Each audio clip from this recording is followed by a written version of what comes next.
Claire, and right now there are over 20,000 Duke Energy customers that are without power all across the state. Now that includes hundreds of neighborhoods and street and traffic lights that are out across the Triad. Just to give you a better picture, let's take a quick look at Duke Energy's live power outage map. You can see that crews have been working all throughout the night. And just a quick look, I have the map actually pulled up here on my screen. Just so you guys know, it does say that there are repair on their way and that crews are working hard to do that. We know that there are currently restoring thousands of power outages since yesterday evening.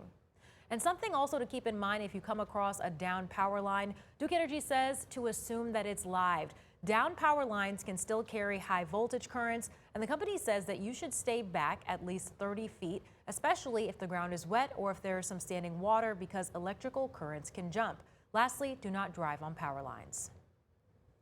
And with that, WFMY News 2's Manning Franks is out alongside crews as they're working to restore power all across the Triad. Now, Manning, where are you and how is progress out there? I see you have an umbrella. Well, first off, Giselle, breaking news, it's raining again. Now, though, thankfully, it's not as bad as it was last night, where we had some excessive wind and rain that really brought down power outages across the Triad, meaning at one point we had been thousands of people without power, and that's been going down slowly throughout the entire day. Even just, if you remember the 9 o'clock we were today, this was completely out. The traffic lights were not working in the slightest. In fact, power was out completely. People were not also treating it as a four-way stop, but that's another conversation for another day. You always should. In this situation with a red light and a flashing red light stop, a flashing yellow light, proceed with caution whenever you're situated in a situation like that. Greensboro Police Department actually just posted something about this, so go check that out in particular. Always be cautious when you're in the middle of something like this.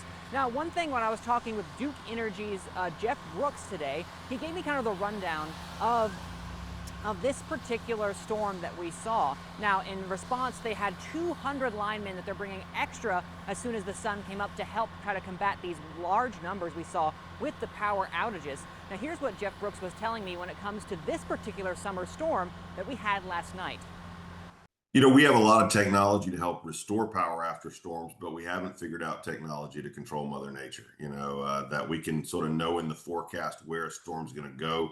We can know the potential of that storm, but if the conditions are right and we begin to see the cells come together, you can create very severe pockets that are hard to predict, and those make for challenging days for us.